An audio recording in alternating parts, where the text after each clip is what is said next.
6-minute podcast. Business, study, life. Hey everyone, and welcome to another deep dive. Today we're going to be really getting into some fascinating stuff about communication. We're dissecting an interview with a communication expert. And let me tell you, this guy had some seriously mind-blowing insights that I can't wait to kind of unpack with you. Yeah, it's incredible how much emphasis this expert puts on communication skills. Yeah. Like almost to the point where he says they can be even more crucial than technical expertise. Right. In shaping how others perceive us. That's a huge claim, right? It is a big claim. But he backs it up with this really interesting story. Yeah. About technically brilliant people getting passed over for promotions. Right. Because their colleagues, who may have been less skilled technically, were just way better at communicating their ideas and building relationships. It makes you think, doesn't it? Totally. How often do we see this play out in our own lives? Like, think about your own workplace. Have you ever seen someone rise through the ranks because they were just so good at presenting themselves and their ideas? Oh, yeah. Even if others had more experience or expertise in a particular area. Yeah, for sure. It just highlights the often underestimated power of communication. Absolutely. And this is where the expert introduces this idea of vocal image, which I have to admit, this was a new one for me. Okay. It's basically the impression people form of us based solely on how we speak. Yeah. It's like an auditory first impression, if you will. Precisely. And what the expert argues is that the voice we use today, the one we think of as our own, isn't actually our natural voice. Oh, really? It's been shaped and molded by years of mimicking and adapting to those around us. From our parents and siblings to the characters we see on TV. So you mean like we're not born with our current voices? Exactly. That's mind-blowing to me. It is. We pick up habits, inflections. Wow. Even entire speaking styles from our environment. And it becomes so ingrained that we barely even notice it.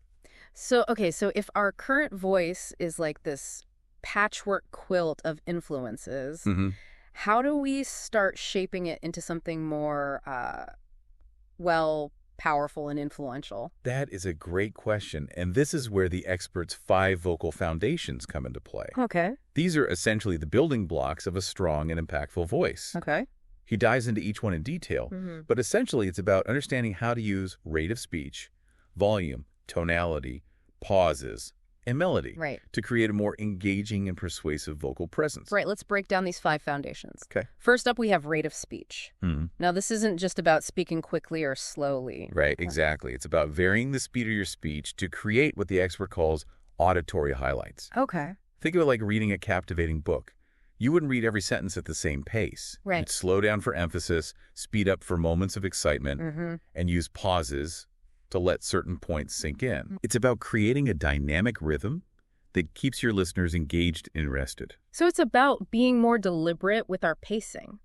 Kind of like how a composer uses tempo changes to create a more impactful piece of music. Precisely. I like that. The expert actually illustrated this point with a really fun example. The famous phone call scene from the movie Taken. Oh, yeah. You know, the one where Liam Neeson delivers that iconic line? Yeah. About having a very particular set of skills. I will find you and I will kill you. Exactly. Yeah. He had people read the lines in their regular voice and then, again, super slow and intense, just like in the movie. Yeah. The difference was incredible. I bet. The slower, more deliberate pace transformed the entire feel of the message, making it infinitely more powerful and intimidating. Oh, yeah. So now imagine applying that to your everyday communication. Right. Just by slowing down and emphasizing key points, you can make your message much more impactful and memorable. It's like giving your words extra weight and importance. Exactly. Now, the next foundation is volume. Okay. Which, as the expert puts it, is the lifeblood of your voice. Okay. It's what carries all those other foundations. The emotions, the pacing, the melody. Without proper volume, they get lost in the void. Makes sense. If you're mumbling or speaking too softly, even the most brilliant message can just get lost. Absolutely. Right. The expert points out that people often associate volume with confidence. Okay. Think about it. Confident people tend to speak with more volume. Yeah. While shy or insecure individuals tend to speak more softly. Yeah, that's true. Of course, it's not always that simple. Right. But there's definitely a correlation between how we feel and how loudly we project our voice. It's like that saying, speak your truth, you know? Mm-hmm. It's hard to do that effectively if you're whispering, right? It's almost as if your voice physically vibrates their eardrums and influences how they feel. Yeah. We underestimate the physical impact of sound waves, and that confident projection can really grab someone's attention. All right. Totally. And it doesn't mean yelling at people, right? No, not at all. It's about using your volume turning up the dial on your most important points. Exactly. It's about finding that sweet spot where your voice is strong and clear without being overwhelming or aggressive. Okay, so we've covered rate of speech and volume.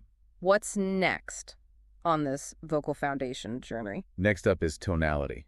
Okay. Which is essentially the emotion in your voice. Okay. But here's where it gets really interesting. Tonality is directly linked to your facial expressions. The more expressive your face, the more emotion comes through in your voice. Wait, so you're saying that if I want my voice to sound excited, I actually have to look excited too? Precisely think about it when you're genuinely happy or excited. Okay. Your face lights up, your eyes sparkle, and your voice naturally takes on a more upbeat and enthusiastic tone. Yeah. It's all connected. That's wild. So it's like our voice is a reflection of our inner state, and our facial expressions amplify that? Yes. We even did a little experiment where I read a line from When Harry Met Sally. Oh, yeah. With different emotions: disgust, surprise, anger, and joy.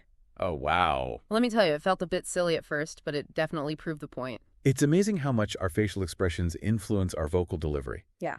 And here's a fascinating tidbit the expert mentioned, that men often struggle with this more than women.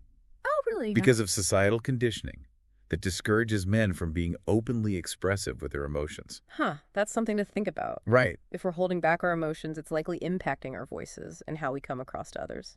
Absolutely. It highlights the importance of being aware of our nonverbal cues and how they contribute to our overall communication style. So we've covered rate of speech, volume, and tonality.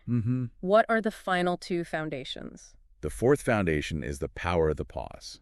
Okay, now, this is one I personally struggle with. Okay. I feel like I'm always trying to fill any silence, especially in professional settings. It's a common instinct. Yeah. But the expert emphasizes that pauses actually intensify emotion, allow for processing, and signal importance. Okay. It's about being intentional with your silences. Right. Using them to add weight to your words and give your listeners time to absorb what you're saying. He made an interesting point about how rushing through speech can often stem from nervousness. Like we're trying to avoid awkward silences or get everything out as quickly as possible. Yeah. But in reality, those pauses can make us seem more confident and in control. Exactly. Think of a great speaker or performer. Right. They're not afraid of silence. They use it strategically to build anticipation, create drama, and let their words resonate with the audience. He even suggested that standing while presenting a key point can make those pauses feel more intentional. Right. And less likely to be interrupted. Exactly. It's like claiming your space and commanding attention. Precisely. And the expert had us do another exercise with this one, reading a quote from Gladiator. Oh, cool. First without pauses, and then again with deliberate pauses. And you know what? What? He was right. Yeah. The pauses made it way more impactful, more dramatic, more memorable. It's like each word landed with greater force. It's amazing how such a simple thing as a pause can have such a profound impact. It is. Okay, that's 4 foundations down: rate of speech, volume, tonality, and the pause. Yes. What's the final piece of this vocal puzzle? The final foundation is melody. Okay. Which refers to the varied notes you hit with your voice. Think pitch variation. Right. It's about avoiding a monotone delivery and using your vocal range to create a more engaging and expressive sound. So basically, it's about injecting some musicality into our speech. Exactly. And the expert shared a fun little technique called the siren technique to help expand your vocal range. Okay, I'm intrigued. What is this siren technique all about? Well, as the name suggests, it involves making a siren sound. Yeah. Like this. Okay, I'm not sure I'm ready to unleash my inner siren in a board meeting just yet, but I get the concept. It's about loosening up those vocal cords and exploring the full range of our voices. Exactly. And the more you practice, the more natural it will become to incorporate melody and pitch variation into your everyday speech.